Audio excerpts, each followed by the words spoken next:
आज की क्लास में कक्षा 10th का मैथमेटिक्स में प्रश्नावली 6.2 का क्वेश्चन करेंगे। देखिए लास्ट क्लास तक एग्जाम्पल और प्रश्न 1-2 वो करा दिए थे, ठीक है। आज हम लोग क्वेश्चन नंबर 3 से शुरू करेंगे। मैक्सिमम क्वेश्चन जहां तक हो जाएगा वहां तक कर लेंगे, ठीक है। तो देखिए आपको बताए थे कि प्रश्नावली 6.2 का प्रत्येक क्वेश्चन में या इसका जितना एग्जाम्पल होगा उसमें थेल्स प्रमेय सारा क्वेश्चन में लगेगा। तो थेल्स प्रमेय क्या होता है वो आप जानते हैं, एक बार हमें याद दिलाते हैं। देखिए थेल्स प्रमेय जो होता है ये एक त्रिभुज है, इसका नाम दीजिए ABC, ठीक है।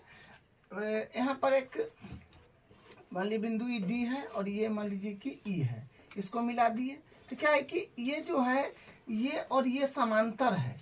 थेल्स प्रमेय में क्या कहता है कि ये और ये समांतर है, यानी यदि क्या है कि डी ई जो है ये समांतर है, डी समांतर है किसका, बीसी का, ठीक है, बीसी का।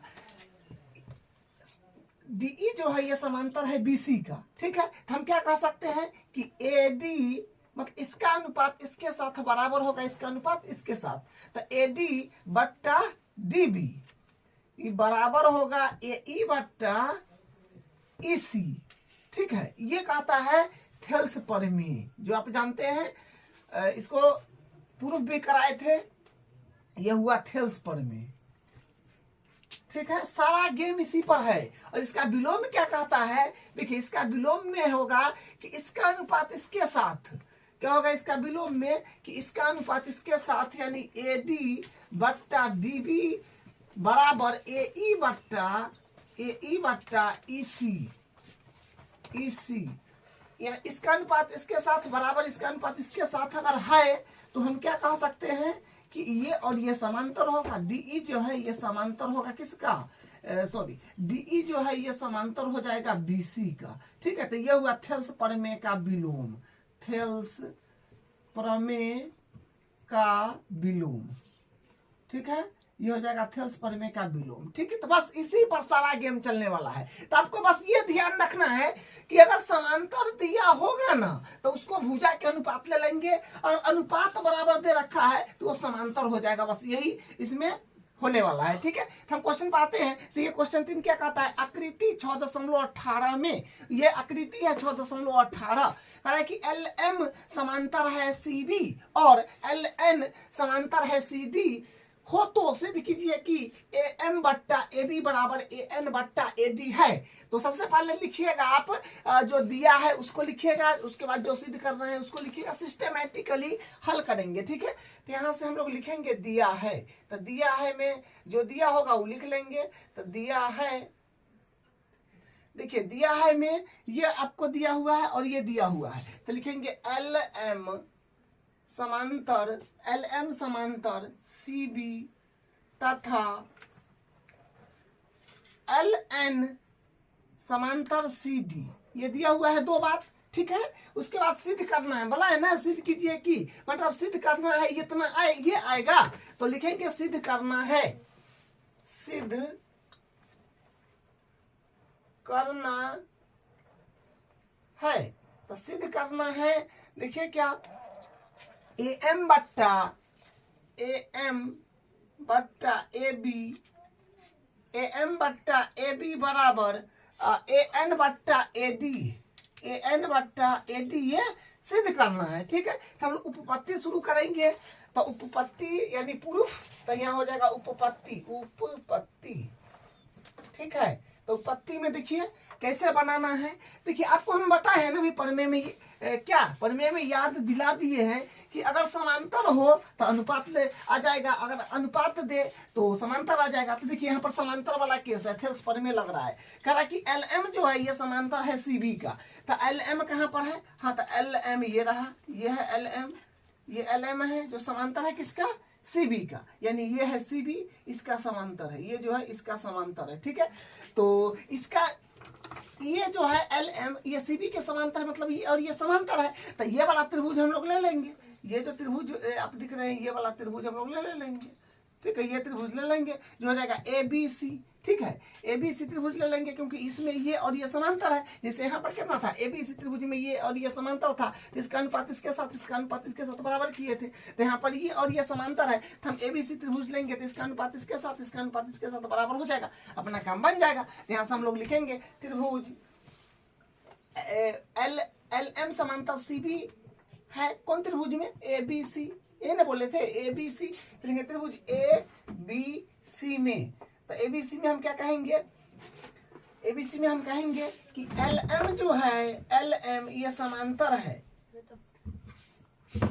LM जो है ये समांतर है, LM जो है ये समांतर है CBC का या CB जो कहिए, ठीक है, तो ये BC का, तो LM समांतर है BC का, तो हम कह सकते हैं ये इसके समांतर है, तो इसका अनुपात इसके साथ, इसका अनुपात इसके साथ बराबर हो जाएगा। कैसे, तो थेल्स प्रमेय से, तो थेल्स प्रमेय से, थेल्स प्रमेय से, ठीक है, थेल्स प्रमेय से क्या कहेंगे, AM बट्टा इसका अनुपात इसके साथ AM बट्टा MB बराबर AL बट्टा LC, ठीक है, इसको समीकरण मान लेंगे 1। तो यहाँ तक ये काम हम लोग किए, इसमें थेल्स प्रमेय लगाए। तो देखिए आपको पता है ना, कुछ नहीं करना है, समांतर दे अनुपात ले लीजिए, ठीक है। एक और समांतर दे रखा है, देखिए LN समांतर है CD, तो LN ये रहा, ठीक है, LN जो है ये है और ये समांतर है CD का, तो ये है, तो यानी ये जो है फिर इसके समांतर है, तो ये कौन त्रिभुज में आ रहा है, तो ये आ रहा है अपने पास देखिए LN समांतर क्या है CD, तो ये वाला त्रिभुज में आ रहा है, ये वाला त्रिभुज में आ रहा है, देखिए जो है ACD त्रिभुज में, तो लिखेंगे पुनः त्रिभुज ACD में, त्रिभुज ACD में फिर हम क्या कह सकते हैं कि LN जो है ये समांतर है, LN समांतर है CD का, तो ये और ये समांतर है, तो फिर थेल्स प्रमेय हम लोग लगा देंगे। क्या लिखे, थेल्स प्रमेय से, थेल्स प्रमेय से, तो देखिए थेल्स प्रमेय से हम लोग क्या कहेंगे, ये और ये समांतर है, तो थेल्स प्रमेय क्या कहता है कि AN बट्टा हो जाएगा ND बराबर AN बट्टा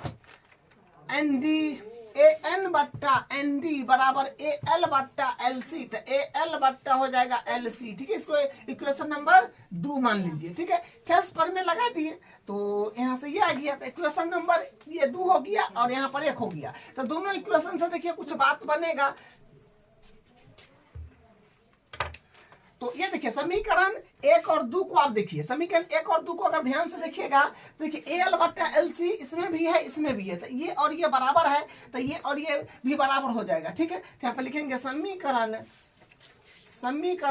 1 व 2 से, समीकरण 1 व 2 से, तो क्या हो जाएगा, ये और ये बराबर है, तो ये और ये भी हम लोग बराबर कर लेंगे, तो क्या हो जाएगा AM बट्टा MB बराबर AN बट्टा ND, ठीक है।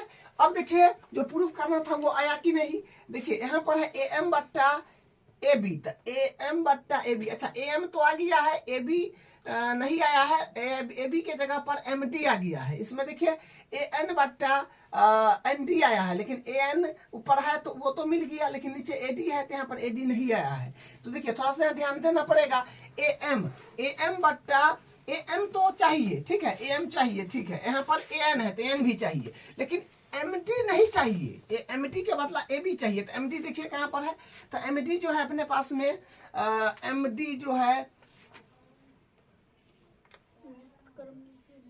MB न है, MB है, ठीक है, MB, हाँ यहाँ पर ये MB था, ठीक है, MB, तो देखिए AB चाहिए, यहाँ पर अपने पास MB है, अपने पास MB आया है, इतना आया है, चाहिए क्या AB चाहिए, क्वेश्चन देखिए AB चाहिए, तो मतलब MB से हमको AB बनाना है, तो इतना हमको तो आया है इतना, अब बनाना है इतना, तो क्या करेंगे, इसको इतना से इतना करना माने छोट से बड़ करना है, तो क्या करेंगे, याद आपको आ गया होगा जो एक एग्जाम्पल था उसमें बताए थे। क्या करेंगे, इसको पलट के एक जोड़ देंगे, क्योंकि छोटा से बड़ा पर जाने के लिए एक जोड़ना पड़ता है। उसी प्रकार इसमें एनडी आया है, एनडी जो अपने पास ये है, एनडी ये है, ठीक है, और चाहिए एडी, यानी पूरा चाहिए, आया है इतना, आया है इतना, आपने को चाहिए इतना, माने एनडी आया है, चाहिए एडी, तो छोट से बड़ पर जाना है तो एक जोड़ना पड़ेगा, ठीक है, जो आपको एग्जाम्पल में भी बताए थे।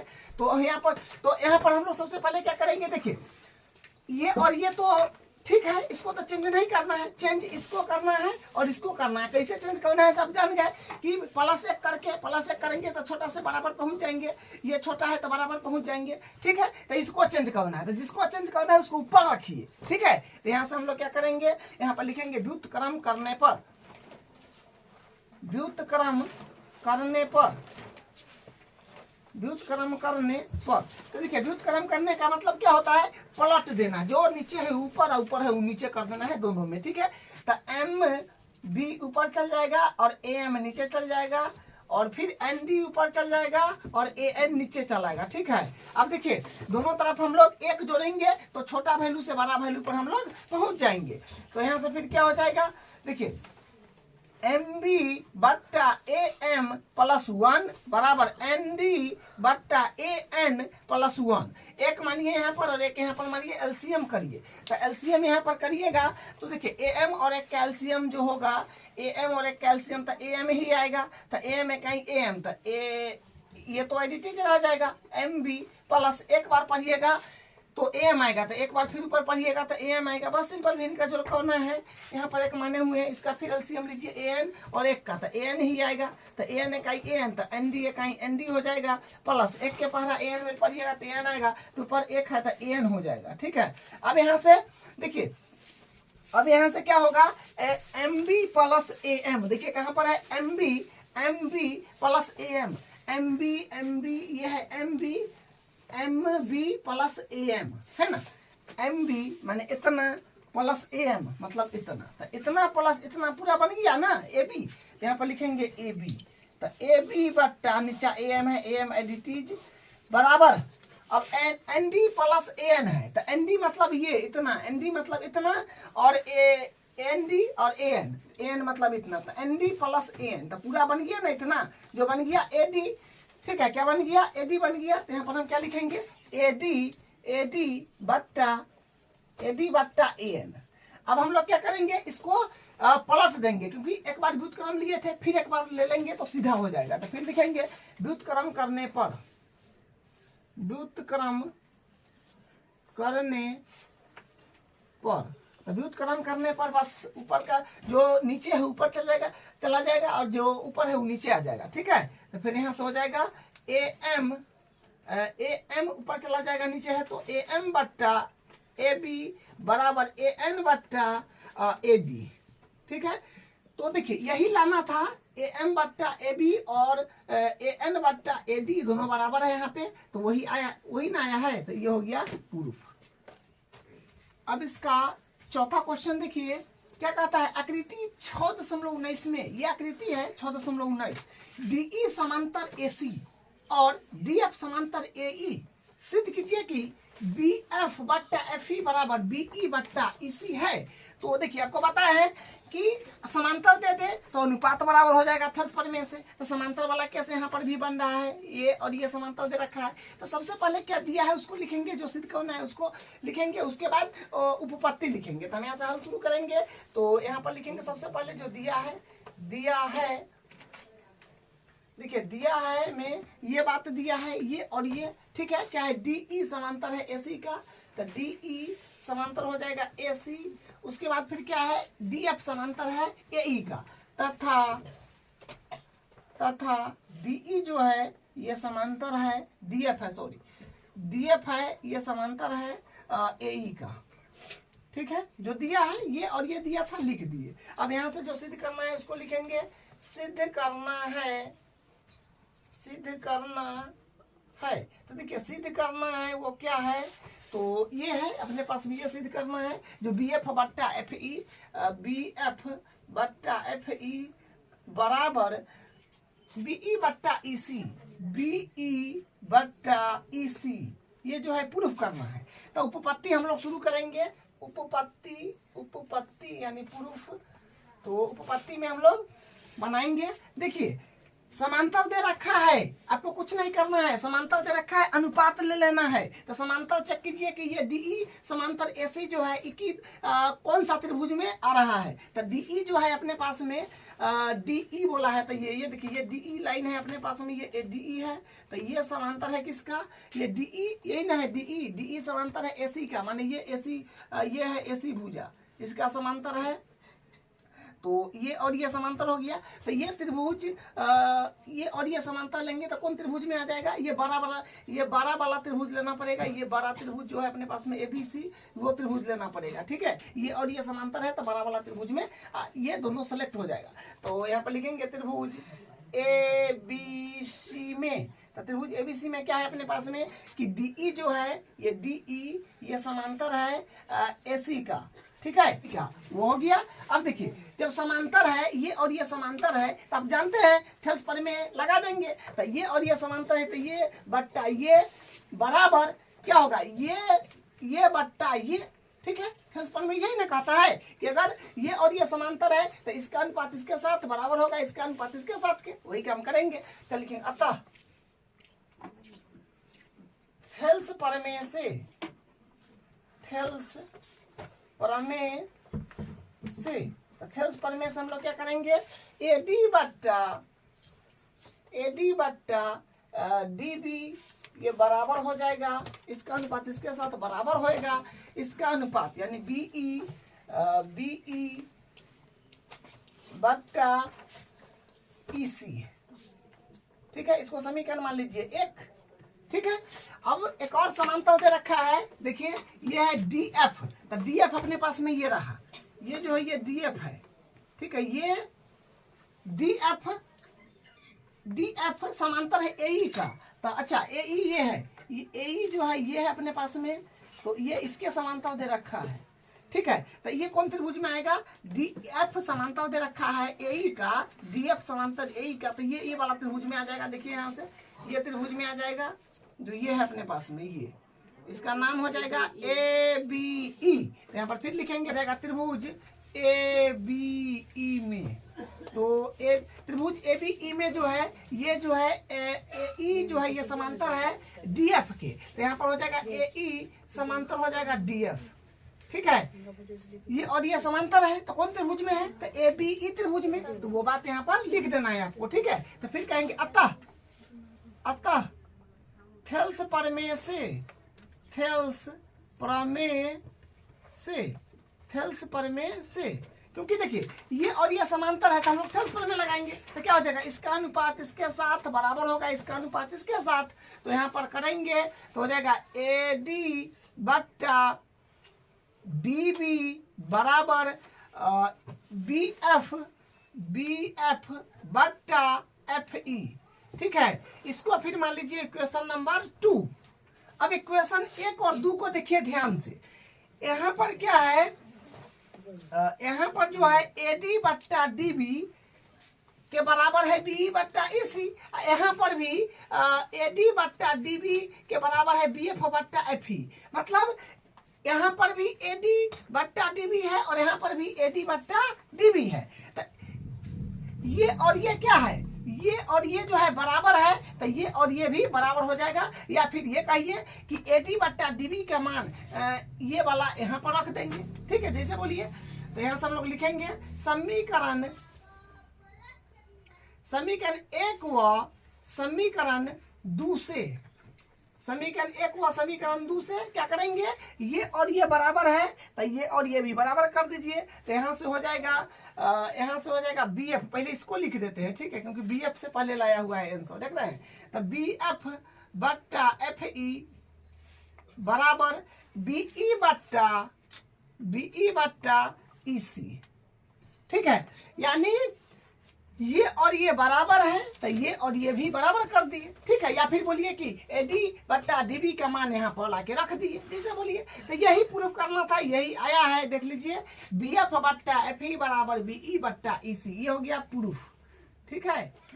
क्वेश्चन नंबर 5 देखिए, आकृति 6.20 में डीई समांतर है ओ क्यू और डीएफ समांतर है ओ आर, दर्शाइए कि ईएफ समांतर क्यू आर है। तो ये आकृति है, ठीक है। तो सबसे पहले हम लोग लिखेंगे क्या दिया है और क्या सिद्ध करना है, ठीक है। तो यहाँ पर लिखेंगे दिया है,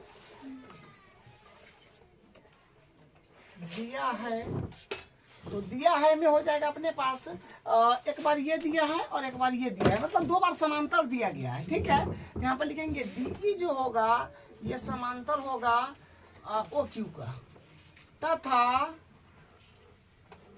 डीएफ जो है ये समांतर है, डीएफ समांतर है ओ आर का, ठीक है। ये बात दिया हुआ है और दर्शाना है ये चीज ईएफ समांतर क्यू आर। तो ये सिद्ध करना है, इसको सिद्ध करना में लिख दीजिए। तो सिद्ध करना है में हो जाएगा सिद्ध करना है में ईएफ समांतर हो जाएगा क्यू आर, ठीक है। ईएफ समांतर क्यू आर ये सिद्ध करना है। तो हम लोग उत्पत्ति यहाँ से शुरू करेंगे, यानी प्रूफ करेंगे उपपत्ति। तो उपपत्ति में बनाना है यानी प्रूफ करना है। तो देखिए यहाँ पर समझना है थोड़ी सी बात को। देखिए आपको हम बताए हैं कि समांतर दिखे तो उस त्रिभुज को सेलेक्ट कर लीजिए। मतलब ये डीई समांतर है ओ क्यू, तो कहाँ पर है डीई समांतर जो है ओ क्यू है, ये डीई रहा ये, ठीक है। ये समांतर है ओ क्यू का, यानी इसका समांतर है, ठीक है। ये जो है इसका समांतर है। तो ये वाला त्रिभुज को सेलेक्ट कीजिए। मतलब ये दोनों समांतर रेखा है, ये किस वाले त्रिभुज में आ रहा है, तो इस वाले त्रिभुज में आ रहा है। तो उसको सेलेक्ट करेंगे और फटाक से फेल्स पर में हम लोग लगा देंगे, ठीक है। ये वाला त्रिभुज में आ रहा है। तो यहाँ पर लिखेंगे त्रिभुज पी क्यू ओ में क्या है कि क्यू ओ न है, सॉरी क्यू डीई समांतर है, हाँ ठीक है। तो त्रिभुज पी क्यू ओ में क्या है कि डीई समांतर है किसका, ओ क्यू का। तो यहाँ पर लिखेंगे त्रिभुज पी ओ क्यू में डीई जो है ये समांतर है ओ क्यू का, ठीक है। तो ये और ये समांतर है, तो हम क्या कहेंगे अतः थेल्स प्रमेय से, अतः थेल्स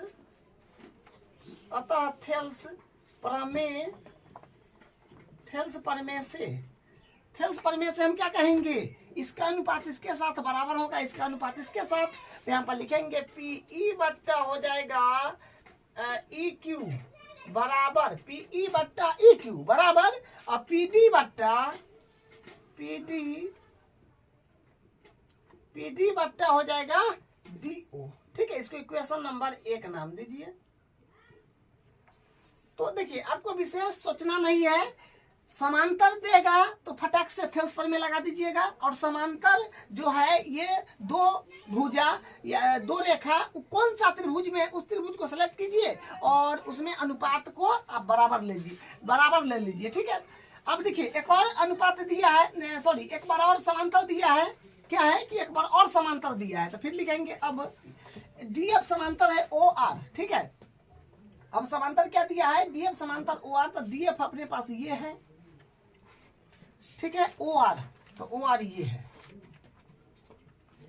ये जो है ये समांतर है। तो ये वाला त्रिभुज को सेलेक्ट कर लीजिए, जो ये त्रिभुज होगा अपने पास में, ये वाला त्रिभुज को सिलेक्ट करना पड़ेगा।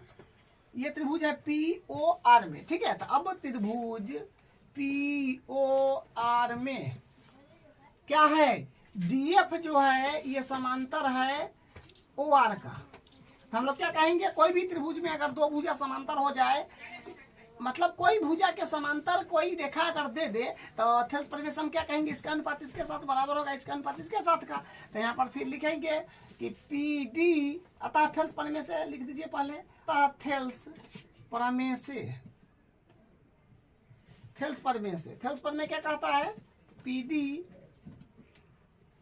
पीडी बट्टा डीओ बराबर होगा पीएफ बट्टा एफ आर का। इसको इक्वेशन नंबर नाम दे दीजिए 2, ठीक है। इक्वेशन 1 और 2 बन गया है, इससे ही अपना काम जो है बनेगा। ठीक है, तो यहाँ से हम लोग करते हैं। देखिए अब ध्यान से देखिए इक्वेशन 1 और 2 को, तो देखिए पीडी बट्टा डीओ यहाँ भी है, पीडी बट्टा डीओ और पीडी बट्टा डीओ दोनों में है। तो हम मान को एक दूसरे में रख देते हैं, मतलब एक से मान को 2 में रख दीजिए, या फिर आप कहिए कि पीडी बट्टा डीओ इसमें भी है, पीडी बट्टा डीओ इसमें भी, ई और ई बराबर है तो ई और ई भी बराबर हो जाएगा। जैसे बोलिए तो लिख दीजिए समीकरण 1 व समीकरण 2 से डायरेक्ट ई और ई बराबर है तो इसको भी बराबर कर लीजिए, ई दोनों भी बराबर हो जाएगा। ठीक है, तो पीई बट्टा ई क्यू बराबर हो जाएगा पीई बट्टा ई क्यू बराबर हो जाएगा पीएफ बट्टा एफ आर का। ठीक है, अब इसको देखिए ध्यान से, अब इसको अगर आप देखेंगे पीई कहाँ है, सॉरी पीई बट्टा ई क्यू है, पीई बट्टा ई क्यू का मतलब ये वाला भुजा। ठीक है, पीई माने ये वाला, ई क्यू मतलब ये वाला भुजा का अनुपात बराबर है किसके साथ, पीएफ मतलब ये वाला, पीएफ ये है किसके साथ, एफ आर का। तो आप जानते हैं कि कोई भी त्रिभुज में ये एक त्रिभुज है, पी क्यू आर जो है ये एक बड़ा त्रिभुज है। ठीक है, और इसमें जो है ई भुजा का अनुपात इसके साथ बराबर है, ई भुजा का अनुपात इसके साथ के, हम क्या कहेंगे, ये वाला जो है रेखा इसके समांतर हो जाएगा थेल्स प्रमेय के विलोम से, क्योंकि इसका अनुपात इसके साथ, इसका अनुपात इसके साथ अगर बराबर हो जाए तो थेल्स प्रमेय का विलोम क्या कहता है, ये रेखा इसके समांतर हो जाएगा। यहाँ पर लिखेंगे अतः थेल्स प्रमेय के विलोम से,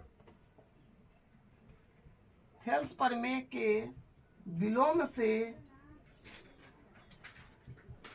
थेल्स प्रमेय के विलोम से हम कह देंगे कि डीएफ जो है ये समांतर हो जाएगा क्यू आर का। और यही प्रूफ करना था कि सॉरी डीएफ नहीं है, ईएफ है, ईएफ जो है ये समांतर हो जाएगा, ईएफ समांतर हो जाएगा किसका, क्यू आर का। ठीक है, यही प्रूफ करना था जो अपने पास में ये आ गया है, तो ये हो जाएगा प्रूफ। तो देखिए हम विशेष कुछ नहीं किए, आपको हम बताए हैं थेल्स प्रमेय और थेल्स प्रमेय का विलोम का आपका बेसिक आइडिया होना चाहिए। अगर 2 समांतर है तो अनुपात बराबर कर लीजिए, अगर अनुपात बराबर है तो समांतर कर लीजिए, वही काम हम किए हैं। 2 बार समांतर दे रखा था तो एक बार ये त्रिभुज में आ रहा था ई और ये समांतर है, इससे हम अनुपात ले लिए, समीकरण बना लिए। फिर एक बार ये जो है समांतर दे रखा था तो ये और ये वाला त्रिभुज में आ रहा था तो ये और ये समांतर दे रखा था, तो अनुपात हम इसका अनुपात इसके साथ, इसका अनुपात इसके साथ ले लिए, समीकरण क्या 2 मान लिए, और समीकरण 1 और 2 में ये और ये बराबर था तो इसको बराबर कर दिए। तो यहाँ पर कुछ बात माना, हम क्या देखे कि ई बराबर वाला त्रिभुज में इसका अनुपात इसके साथ, इसका अनुपात इसके साथ बराबर है, तो थेल्स प्रमेय का विलोम कहता है कि ये और ये समांतर होगा। तो वही की है, यही अपना आंसर है। अब इसका अगला क्वेश्चन नंबर 6 है, आकृति 6.21 में क्रमशः पीओ, ओक्यू और ओआर पर स्थित बिंदु ए बी और सी इस प्रकार है कि ए बी समांतर पी क्यू और ए सी समांतर पी आर है।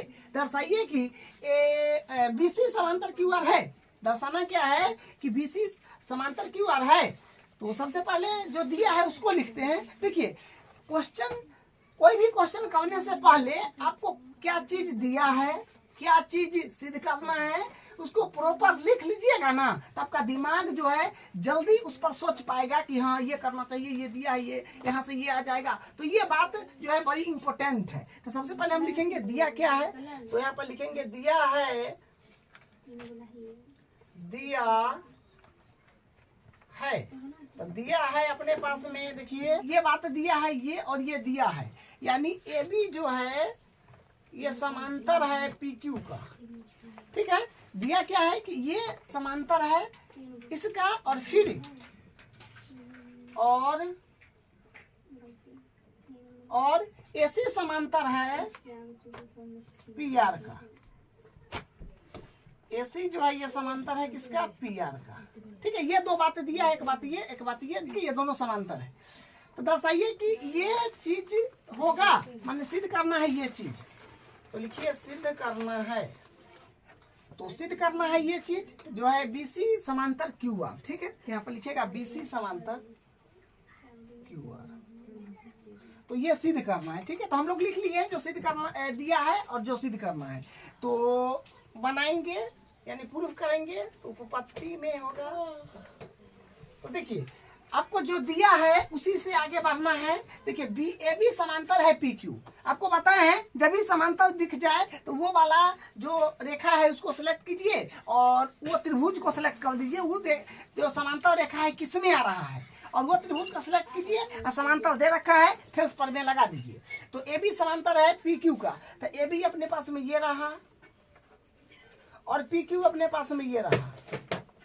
ये जो है ये समांतर है, तो समांतर है ये ए बी समांतर है पी क्यू का। तो कौन त्रिभुज में आ रहा है? ये आपको ये वाला त्रिभुज में आ रहा है। ये वाला त्रिभुज को आप सेलेक्ट कर लेंगे जिसका नाम हो जाएगा पी ओ क्यू। ठीक है, ये वाला त्रिभुज में आएगा। ये दोनों समांतर रेखा पी ओ क्यू में, यहाँ पर लिखेंगे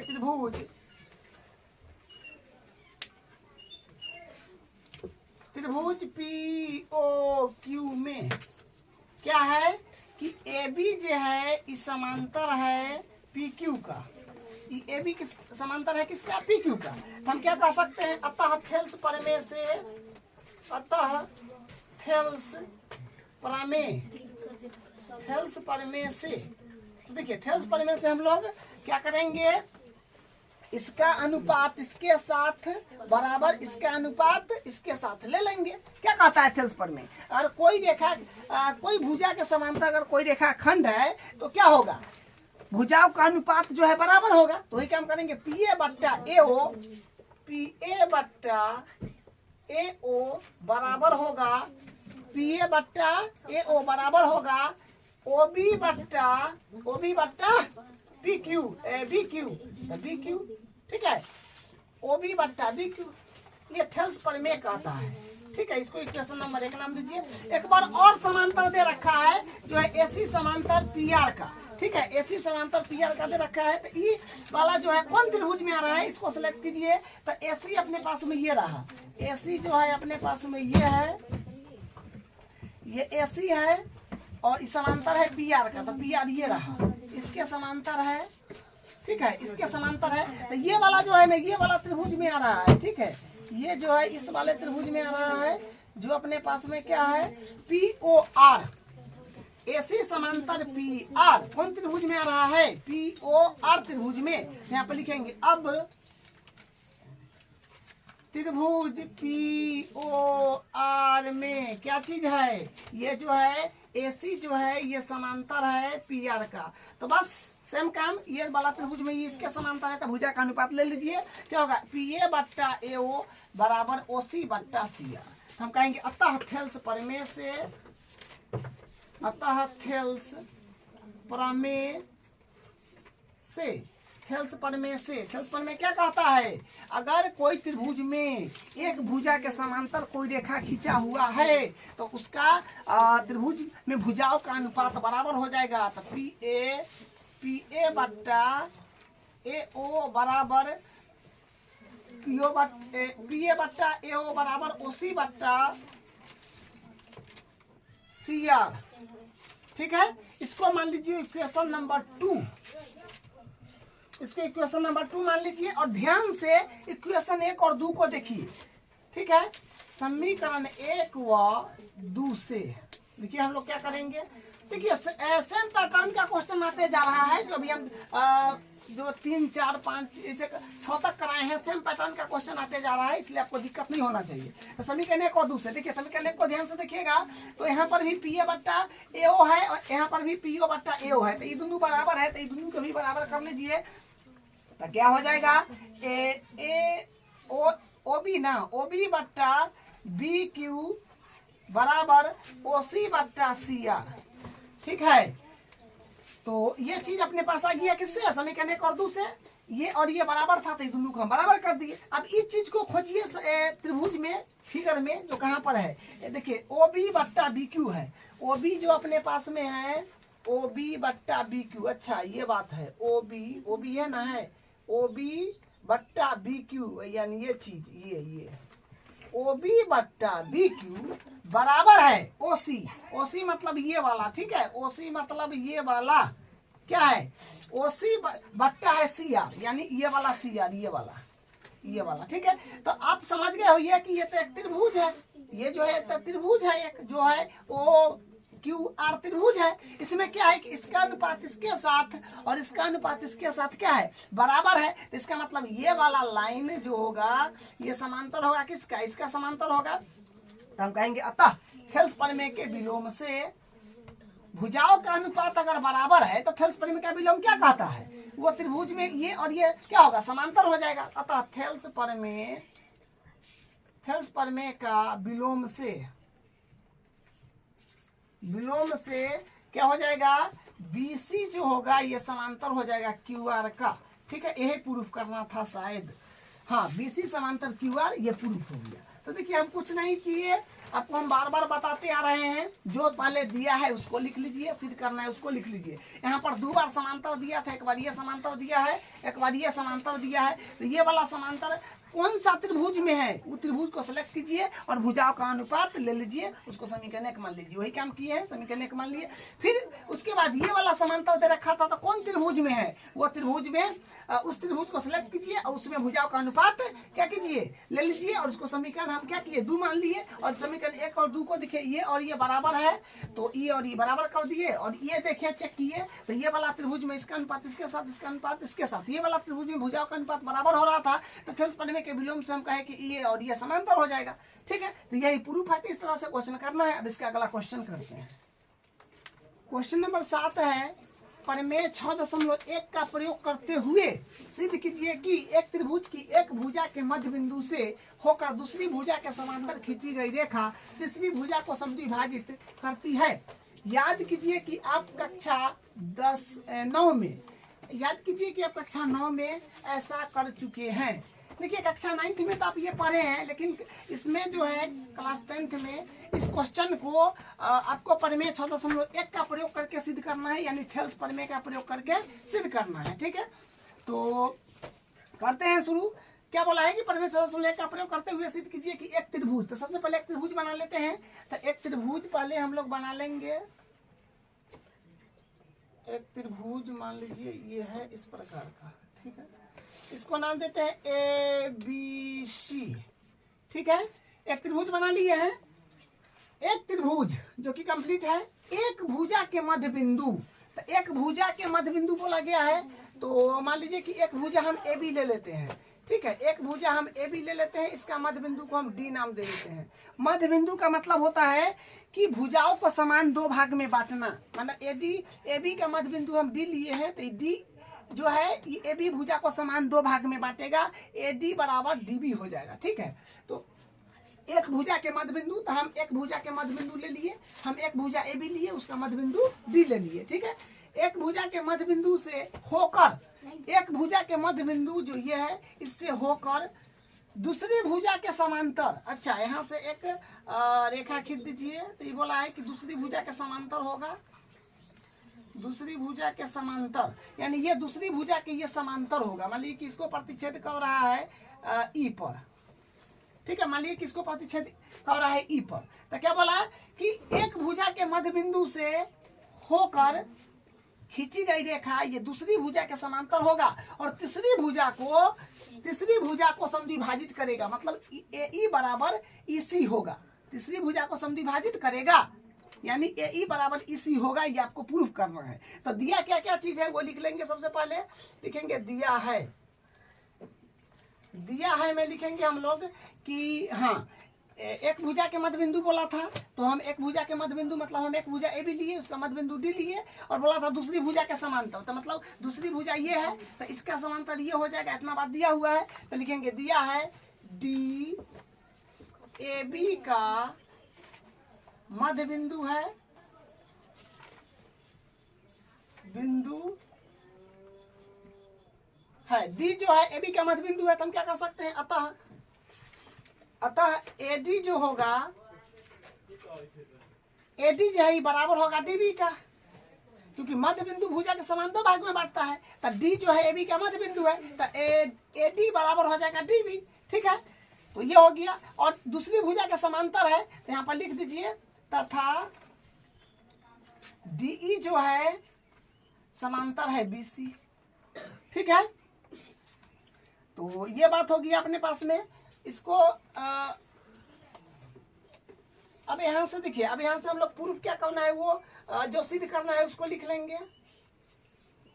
सिद्ध करना है, ठीक है, सिद्ध करना है मतलब अब जो सिद्ध करना है उसको यहाँ पर लिख लेंगे। तो सिद्ध करना है कौन चीज, तीसरी भुजा को समद्विभाजित करता है, मतलब ए ई बराबर ईसी है, ये आपको प्रूफ करना है।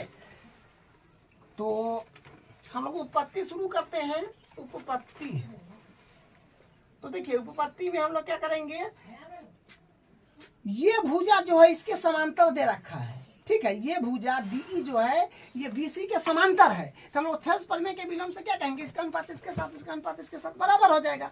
तो यहाँ से हम लिख देंगे कि त्रिभुज ABC में क्या है कि DE जो है ये समांतर है BC का, ठीक है। तो हम लोग क्या कहेंगे, अतः थेल्स प्रमेय से, तो अतः थेल्स प्रमेय से, तो हम थेल्स प्रमेय से क्या कहेंगे, इसका अनुपात इसके साथ, इसका अनुपात इसके साथ क्या होगा, बराबर होगा, यानी AD बट्टा हो जाएगा DB और बराबर AE बट्टा हो जाएगा EC, ठीक है। ये थेल्स प्रमेय से आ जाएगा, ठीक है। तो यहाँ से हम क्या करेंगे, देखिए अब इसमें ही कुछ चेंज करेंगे। AD के मान हम यहाँ से रख सकते हैं DB, तो यहाँ लिखेंगे AD को हम AD को क्या लिख सकते हैं, DB, तो हो जाएगा DB बट्टा नीचे DB है वो DB, मतलब हम AD के मान DB रखे हैं, तो DB बट्टा DB है, तो DB बराबर AE बट्टा EC ये DT, इसको DT रखे, इसका मान चेंज कर लीजिए यहाँ से, ठीक है। इसको इक्वेशन नंबर 1 नाम दीजिए, क्योंकि ये यहाँ पर जो है ये दिया हुआ है, इससे मान हम चेंज करेंगे, इसको इक्वेशन नंबर 1 नाम दे दीजिए। तो यहाँ पर लिखे हैं समीकरण 1 से, तो इसे ही तक कट जाएगा, तो यहाँ पर क्या 1 आएगा बराबर AE बट्टा हो जाएगा EC, तो फिर कैसे गुना कर लीजिएगा, तो AE में 1 से था AE, इसमें EC में 1 से था EC, ठीक है। तो यहाँ से क्या हो जाएगा, ये प्रूफ हो जाएगा, मतलब यही प्रूफ करना था कि तीसरी भुजा को समद्विभाजित करता है, मतलब AE बट्टा EC है, वही ना प्रूफ करना, सिद्ध करना AE बट्टा EC, तो वही आया है, ये प्रूफ हो गया। अब इसका अगला क्वेश्चन नंबर 8 है, प्रमेय 6.2 का प्रयोग करते हुए सिद्ध कीजिए कि एक त्रिभुज के किन्हीं दो भुजाओं के मध्य बिंदुओं को मिलाने वाली रेखा तीसरी भुजा के समांतर होती है। याद कीजिए कि आप कक्षा 9th में ऐसा कर चुके हैं। सबसे पहले एक त्रिभुज बना लेना है, तो एक त्रिभुज हम लोग बनाते हैं। सबसे पहले तो ABC एक त्रिभुज बना लिए, ठीक है, एक त्रिभुज तो बना लिए हम लोग, एक त्रिभुज की किन्हीं दो भुजा बोला है, तो मान लीजिए हम एक भुजा इसका ये वाला ले लेते हैं AD, और एक भुजा मान लीजिए इसका हम AC ले लेते हैं, ठीक है। इसको नाम देते हैं, इस बिंदु को D, इस बिंदु को E। क्या बोला है, किन्हीं दो भुजाओं, तो हम एक भुजा ये और एक भुजा ये ले लिए कि मध्य बिंदु को मिलाने वाली, तो मान लीजिए इसका मध्य बिंदु को हम D नाम दे दिए, इसका मध्य बिंदु को E नाम दे दिए। इसको मिला दीजिएगा, इसको मिला देना है, तो मिला दिए। मिलाने वाली रेखा मान जो इसको मिलाए हैं दोनों मध्य बिंदु को, तो ये जो ये रेखा है तीसरी भुजा के समांतर होती है। आपको बताना है कि तीसरी भुजा की ये समांतर होगी, इसका ये समांतर होगी, ये हमको प्रूव करना है, ठीक है। तो सबसे पहले आपको जो दिया है वो लिख लीजिए प्रूफ पर। तो लिखेंगे दिया है, तो दिया है क्या चीज, देखिए दिया है अपने पास में कि D जो है AB का मध्य बिंदु है और E जो है AC का मध्य बिंदु है, ठीक है। यही ने बोला था ये एक त्रिभुज की किन्हीं दो भुजाओं के मध्य बिंदु, तो दो भुजा का मध्य बिंदु हम दो भुजा के ये लिए थे, एक ये लिए थे, इसका मध्य बिंदु D लिए थे, इसका मध्य बिंदु E लिए थे। तो मध्य बिंदु क्या करता है, किसी भी भुजा को समान दो भाग में बांटता है, तो E और E बराबर होगा, E और E बराबर हो जाएगा। यहाँ लिखेंगे दिया है D और E क्रमशः भुजाओं AB तथा AC का मध्य बिंदु है, मध्य बिंदु है। तो मध्य बिंदु का काम क्या होता है, अर्थात मध्य बिंदु है तो E और E बराबर होगा, E और E बराबर हो जाएगा। तो अर्थात क्या हो जाएगा, ए डी बराबर हो जाएगा डी बी तथा फिर क्या हो जाएगा, ए ई जो है ई बराबर हो जाएगा ई सी, ए ई बराबर ई सी। ठीक है, तो मध्य बिंदु है इसलिए ई बराबर ई हो गया और ये बराबर ई हो जाएगा। इसको समीकरण एक नाम दीजिए, इसको समीकरण 2 नाम दीजिए। ठीक है, अब जो सिद्ध करना है उसको एक बार लिख लीजिए। सिद्ध करना है, सिद्ध करना है, तो सिद्ध करना है में ये जो है तीसरी भुजा ये समांतर होगी, तीसरी भुजा का ये समांतर होगा, यानी डीई जो होगा ये समांतर होगा बीसी का, ये अपने पास में सिद्ध करना है। तो लिख दिए हैं। तो देखिए अब हम लोग उपपत्ति करते हैं, तो उपपत्ति में हम लोग क्या करेंगे, उपपत्ति यानी प्रूफ करेंगे। तो उपपत्ति देखिए बात को समझना है। देखिए हमको प्रूफ क्या करना है, प्रूफ करना है कि डीई समांतर होगा बीसी का, यानी ये वाला भुजा इसके समांतर होगा, ये हमको बताना है। तो समांतर बताना है तो क्या करना होगा, हमको भुजाओं का अनुपात चेक करना होगा कि बराबर है कि नहीं, ये बट्टा ये बराबर ये बट्टा ये है कि नहीं। ठीक है, समांतर होने के लिए भुजाओं का अनुपात क्या करते हैं, बराबर करते हैं थेल्स प्रमेय के विलोम से। तो हम यहाँ पर सबसे पहले एडी का अनुपात, एडी अनुपात डीबी निकालते हैं जो क्या आ रहा है। अब देखिए ध्यान से, एडी को हम क्या लिख सकते हैं, एडी को हम डीबी लिख सकते हैं। यहाँ पर डीबी लिखिएगा और नीचे है डीबी, इसको एडिटीज रखिए तो इसे कट जाएगा, तो यानी एक आया। फिर इसका अनुपात इसके साथ निकाल करके चेक कर लीजिए, तो ए ई बट्टा ई सी, तो ए ई को आप लिख सकते हैं कुछ, ए ई को आप लिख सकते हैं ई सी, तो ए को हम इसी लिख देंगे और इसी है तो इसी एडिटिव, किसी नीचे वाला या ऊपर वाला किसी को चेंज कर लीजिए समीकरण 1 और 2 से। यहाँ पर लिखिए समीकरण 1 से और इसमें हम चेंज किए हैं समीकरण 2 से। ठीक है, तो इसे ये भी कट जाएगा यानी 1 आएगा। तो कहने का मतलब इसका अनुपात इसके साथ निकाले तो 1 आया और इसका अनुपात इसके साथ निकाले तो भी 1 आया। तो अब भुजाओं का अनुपात क्या है, बराबर है, तो हम क्या कहेंगे, अतः थेल्स प्रमेय के विलोम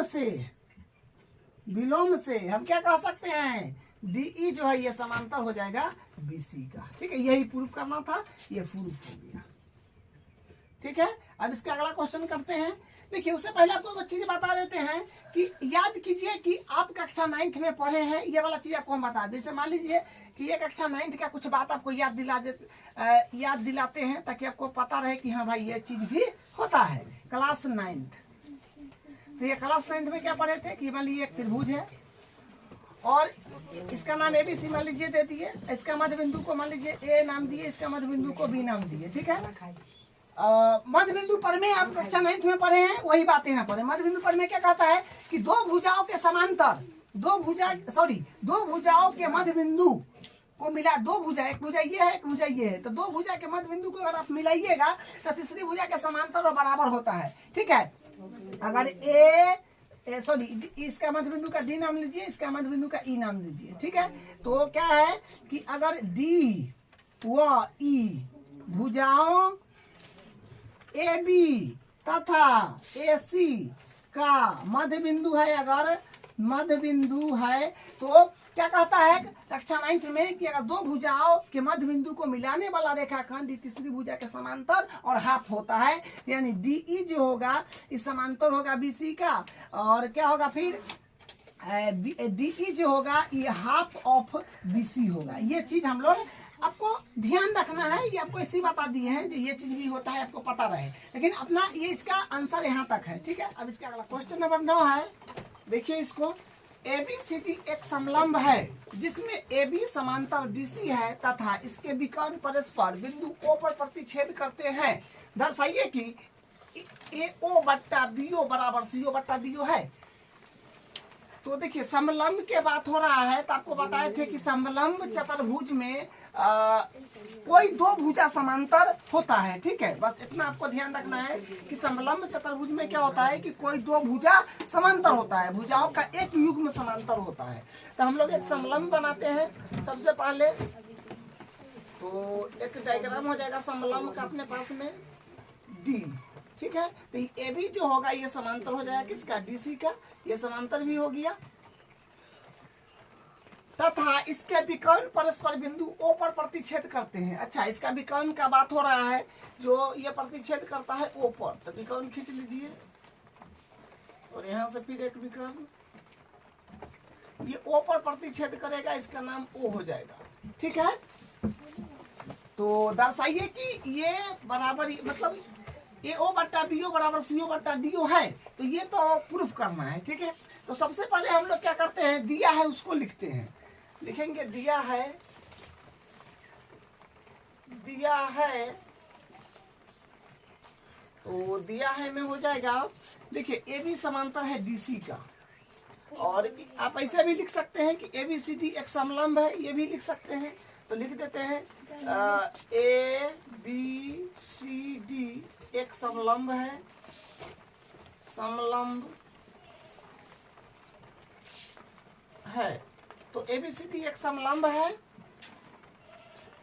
तथा ए बी जो है समांतर डीसी का है, तो ए बी समांतर डीसी, ठीक है। ये बात दिया हुआ है, इसको हम लिख लिए, ठीक है। क्या दिया है कि एबीसीडी एक समलंब है, एबीसीडी एक समलंब है जिसमें ए बी समांतर है डीसी, तो लिख दिए ए बी समांतर है डीसी का, ठीक है।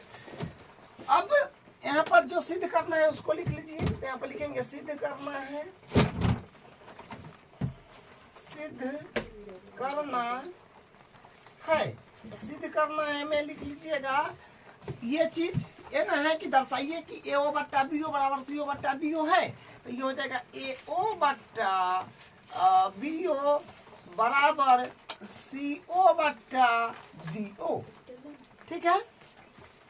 तो अब यहाँ से क्या करेंगे, देखिए इसमें तो त्रिभुज तो बन रहा है, क्योंकि थेल्स पर में लगाएंगे, थेल्स पर में या थेल्स पर में का विलोम जो भी लगाए ये तो त्रिभुज में लगेगा, तो त्रिभुज में लगेगा तो यहाँ पर त्रिभुज तो बन रहा है, ठीक है। लेकिन त्रिभुज बन रहा है, लेकिन ऐसा त्रिभुज नहीं बन रहा है कि उसमें बीच में कोई रेखा समांतर हो बीच में, ठीक है। यहाँ पर जो देखिए, जैसे यहाँ पर एक त्रिभुज ये बन रहा है, ये रहा एक त्रिभुज ये बन रहा है ए सी डी, एक त्रिभुज A D A D B बन रहा है, इसमें जो है ये त्रिभुज को आप देखिए और ये त्रिभुज को देखिए, ठीक है। ये त्रिभुज को देखिए और ये त्रिभुज को देखिएगा, इसमें समांतर कहीं पर नहीं है, तो हम एक समान इसमें रचना की आवश्यकता होगा, जो होगा समांतर करने का, ठीक है। समांतर करेंगे तो हम पीओ से एक हम रेखाखंड खींच लेते हैं जो एडी को प्रतिच्छेद करेगा, मान लीजिए पी पर, मान लीजिए पी पर प्रतिच्छेद किया,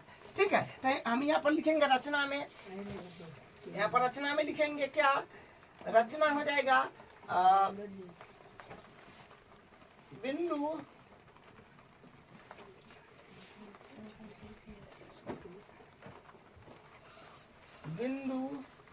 ओ से एक रेखा, बिंदु ओ से एक रेखाखंड पीओ इस प्रकार खींचा, इस प्रकार खींचा कि देखिए इसको पीओ को हम सीडी के समांतर खींचे हैं, ठीक है। पीओ को सीडी के समांतर खींचे हैं, तो इस प्रकार खींचा कि पीओ जो होगा ये समांतर होगा किसका, डीसी का। लेकिन देखिए डीसी जो है पहली ही से ए बी के समांतर है, क्योंकि दे रखा है क्वेश्चन में कि ये जो है ए बी समांतर है डीसी के, मतलब ए बी जो है डीसी के पहली ही से समांतर है, और हम पीओ को डीसी के समांतर ही खींचे हैं, तो आपस में तीनों समांतर हो गया, ठीक है। तो पीओ समांतर हो गया डीसी का, तथा पीओ जो हो जाएगा ये ए बी के भी समांतर हो जाएगा, ए बी के, ठीक है। तो तथा ए बी के भी समांतर हो जाएगा पीओ, तो ये हो गया रचना, ठीक है। रचना यहाँ से हो गया। अब इसमें हम क्या करेंगे, अब इसमें उत्पत्ति करेंगे यानी बनाएंगे, तो हो जाएगा उपपत्ति,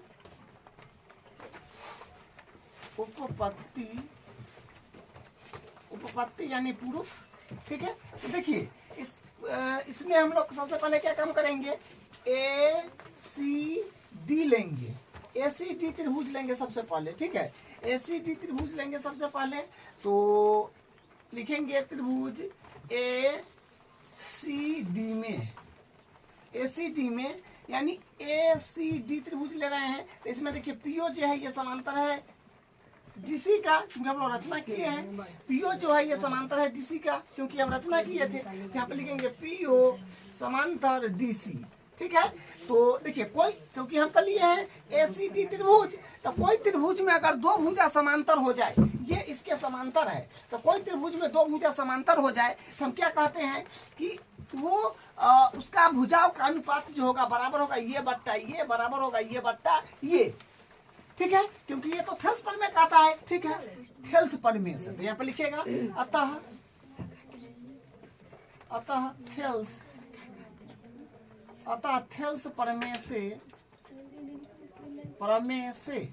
थेल्स प्रमेय से बस वही काम करिएगा, अनुपात ले लीजिएगा DP बट्टा DA, DP बट्टा PA,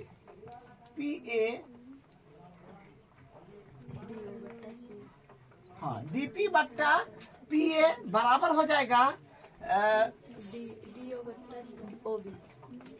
CO बट्टा AO, ठीक है।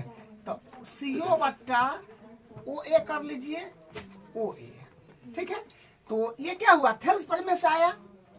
ACD त्रिभुज में क्या था, ये और ये समांतर था, तो DP बट्टा PA बराबर CO बट्टा OA चाहे AO, क्या है, ये थेल्स प्रमेय से आया। इसको इक्वेशन नंबर 1 नाम दीजिए।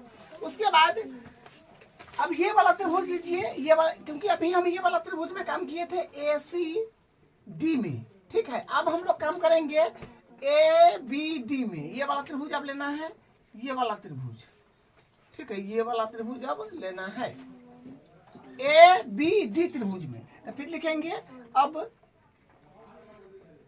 त्रिभुज ABD में। तो ABD में क्या है कि देखिए ये PO जो है ये फिर AB के समांतर है, PO जो है ये AB के समांतर है, ठीक है। तो लिखेंगे PO समांतर AB।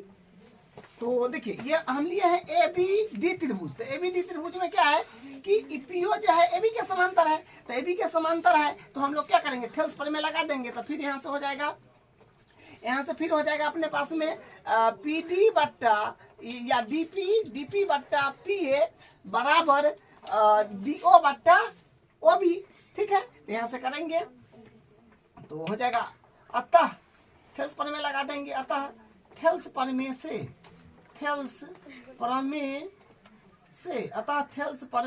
से तो क्या हो जाएगा, देखिए यहाँ पर हो जाएगा DP बट्टा PA बराबर DO बट्टा OB। इसको इक्वेशन नंबर 2 नाम दीजिए, ठीक है। अब देखिए ध्यान से इक्वेशन 1 और 2 को देखना है, ठीक है। तो इक्वेशन 1 और 2 को ध्यान से देखिएगा। तो देखिए ये DP बट्टा PA इसमें भी है, इक्वेशन 1 में भी, और DP बट्टा PA इक्वेशन 2 में भी है, ठीक है। तो हम लोग इक्वेशन 1 और 2 से क्या करते हैं, ये दोनों बराबर है समीकरण 1 में या 2 में, ये दोनों बराबर है तो ये दोनों को भी बराबर कर देंगे, या फिर बोलिए कि DP बट्टा PA का मान रख देंगे इसमें, ठीक है। तो माने रख देते हैं, या समीकरण 1 और 2 से ये बराबर है तो ये और ये बराबर कर लीजिए, जैसे करिए। तो हम लिखेंगे समीकरण 1 से मान समीकरण 2 में रखने पर, ठीक है। समीकरण 1 से मान समीकरण 2 में रख रहे हैं, तो समीकरण 1 से मान रखना है 2 में। तो समीकरण 1 में है DP बट्टा PA का मान कितना है, CO बट्टा AO। तो DP बट्टा PA के जगह हम क्या रखेंगे, DP बट्टा PA के जगह ही रख देंगे। तो क्या हो जाएगा, CO बट्टा OA बराबर, क्योंकि DP बट्टा PA का मान हम इस समीकरण 1 से क्या था, CO बट्टा AO, इसके जगह हम यहाँ रख दिए, ठीक है, बराबर आई DO बट्टा OB है, तो ये एडिटिव रहेगा, ठीक है। देखिए लाना था क्या, लाना था देखिए इसमें थोड़ा बहुत चेंज करिएगा तो क्या होगा, काम बन जाएगा। तो हम यहाँ पर क्या कर रहे हैं, यहाँ पर हम ये काम कर रहे हैं, इसको जो है ओबी के, इसको हम यहाँ ले लेंगे, ठीक है। ओबी को जो है यहाँ पर ले लेंगे और इसको पलट के ऊपर कर देंगे, ठीक है। तो यहाँ से वो काम कीजिए, ए ओ बटा, क्योंकि सब ई दोनों इसका ये जो है इसके बराबर है, तो बराबर है तो मान को आप हेर फेर कर सकते हैं, ठीक है। तो इसको हम लिख देते हैं, ए ओ ऊपर ले लेते हैं, ए ओ ऊपर ले लेते हैं और ए बी को वहाँ ले लेते हैं, ए बी को इसको यहाँ पर ले लेंगे, ठीक है।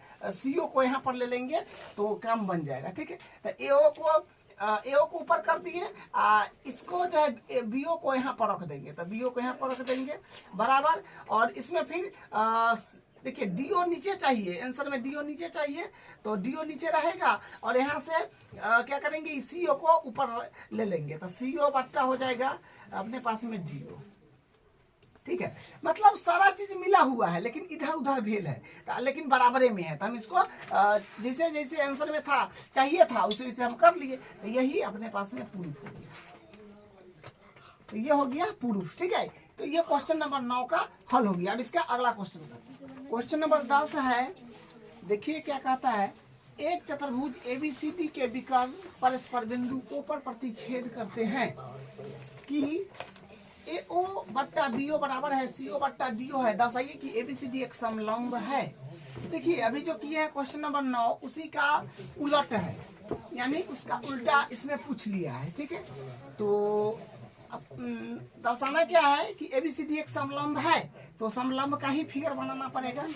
समलंब का एक फिगर बना लीजिए, ठीक है। इसको ए नाम दीजिए, इसको बी नाम दीजिए, यानी एबीसीडी नाम देना है, ठीक है। बोला एक चतुर्भुज एबीसीडी, तो लेकिन दर्शाना था समलंब, ठीक है, इसलिए समलंब ही बनाना है, क्योंकि समलंब ही आएगा जब हम लोग बना उना करके जब लास्ट में जब प्रूफ लिखेंगे तखनी समलंब ही आएगा, इसलिए समलंब ही बनाना जरूरी है। तो यहाँ से एबीसीडी एक हम समलंब बना लिए, क्योंकि समलंब भी एक प्रकार का चतुर्भुज है ना, है समलंब भी एक प्रकार का चतुर्भुज है। तो ठीक है, विकर्ण का भी बात तो बोला गया है, तो विकर्ण यहाँ से ले लीजिए, विकर्ण यहाँ से एसी हो जाएगा और एक यहाँ से एबी हो जाएगा, बीडी हो जाएगा, ठीक है। एसी और बीडी दो विकर्ण है और ये ओ पर बिंदु ओ पर प्रतिच्छेद करते हैं, तो यहाँ पर ओ नाम दे दीजिए, ठीक है। तो सबसे पहले जो दिया है उसको हम लोग लिखेंगे। दिया क्या है, दिया है, तो देखिए दिया है में आप ये लिखेंगे कि एक चतुर्भुज एबीसीडी के विकर्ण परस्पर बिंदु ओ पर प्रतिच्छेद करते हैं, तो ये और ये है, मतलब इतना है, तो ये चीज दर्शाना है कि एबीसीडी एक समलंब है। यानी ये दे दिया आपको जो है एओ बट्टा बीओ, एओ बट्टा बीओ बराबर है सीओ बट्टा डीओ, सीओ बट्टा डीओ ये दिया है, ठीक है। सिद्ध करना है, मैं लिख लीजिएगा ये वाला बात, ये भी सीधी एक समलंब है, तो यहाँ पे लिखेंगे सिद्ध करना है, सिद्ध करना है, सिद्ध करना है में क्या हो जाएगा कि ए बी सी डी एक समलंब है, ए बी सी डी एक समलंब है, समलंब है, ठीक है। ए बी सी डी एक समलंब है।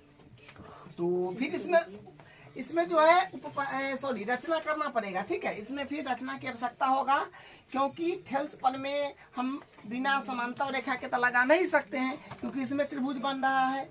उसी तरह से सेम करना है, ठीक है। रचना इसमें करना पड़ेगा, क्योंकि कोई त्रिभुज लीजिएगा तो थेल्सपन में कब लगाइएगा, जब उसमें उस त्रिभुज में एक भुजा के समांतर कोई एक रेखा खींची हो। तो यहाँ पर तो है नहीं, तो हम रचना करेंगे। यहाँ से बिंदु ओ से गुजरने वाला एक रेखाखंड खींचा जो एडी को बिंदु पी पर प्रतिच्छेद किया,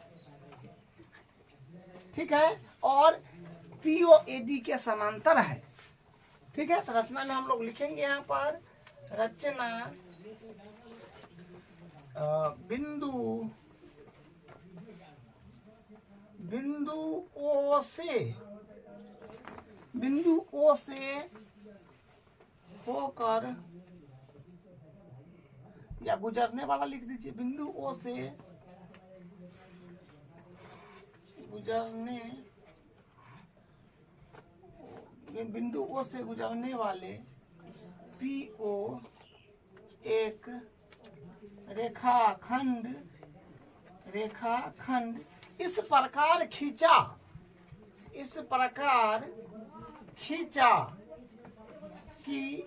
खींचा कि मतलब पीओ को हम इस प्रकार खींचे कि CD के समांतर हो। इस प्रकार खींचा कि PO समांतर होएगा DC या CD जो कहिए, ठीक है। अब हम लोग उपपत्ति पर आ जाते हैं क्योंकि रचना हो चुका है। उपपत्ति यानी प्रूफ करेंगे। उपपत्ति, तो उपपत्ति में फिर आप देखिए थोड़ा सा दिमाग लगाना है अपने को। देखिए यहाँ से क्या करेंगे, ये वाला त्रिभुज आपको लेना होगा जो है ADB जैसे नाम लीजिए, या DAB कहिए, जैसे कीजिए। ये त्रिभुज हम ले रहे हैं, मोटा मोटी ये बात है। हम ये त्रिभुज लेंगे ABD त्रिभुज, ठीक है। क्योंकि इसमें जो है ना ये त्रिभुज अगर हम लेंगे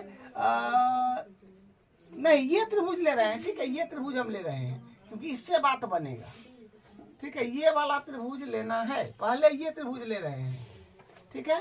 क्योंकि ये समांतर तो हम ये खींचे हैं, तो ये वाला त्रिभुज अगर हम ले लेंगे तो ये वाला त्रिभुज आपको बताया फर्स्ट बार में, तो ये त्रिभुज हम लेंगे तो का समांतर हो जाएगा। ये वाला PO रेखा है AB के समांतर हो जाएगा, और AB के समांतर तो हम किए नहीं, हम तो किए हैं PO समांतर CD किए हैं, इसलिए ये त्रिभुज पहले लेना पड़ेगा। तो ये त्रिभुज पहले लीजिए, जो त्रिभुज का नाम हो जाएगा ACD, ठीक है। तो लिखेंगे उपपत्ति में त्रिभुज ACD में क्या है, ACD में क्या है कि PO जो है ये समांतर है DC का, ठीक है। PO किसके समांतर है, DC का। तो कोई भी त्रिभुज में अगर एक भुजा के समांतर कोई रेखाखंड खींचा जाए तो वो क्या होता है, वहां पर थेल्स पर में लग जाता है। यहाँ पर लिखेंगे थेल्स पर में, अतः थेल्स पर में से, अतः थेल्स प्रमेय से, थेल्स प्रमेय से। तो थेल्स प्रमेय क्या कहता है, इसका अनुपात इसके साथ, यानी DP बट्टा PA बराबर होगा CO बट्टा AO का, ठीक है। इसको इक्वेशन नंबर 1 मान लीजिए।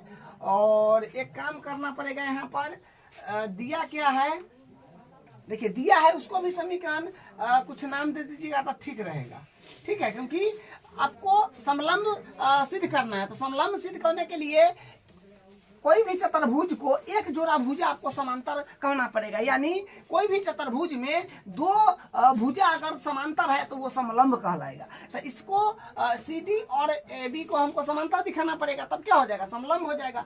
यहाँ से वो काम करिए, यहाँ से क्या काम कीजिए, जो दिया है उसको आप क्या कीजिए, यहाँ पर लिखिए चूंकि, इसको ले लीजिए, चूंकि क्या है कि AO बट्टा BO बराबर है CO बट्टा DO। ये क्या है कि दिया है, ये तो अपने पास में दिया है।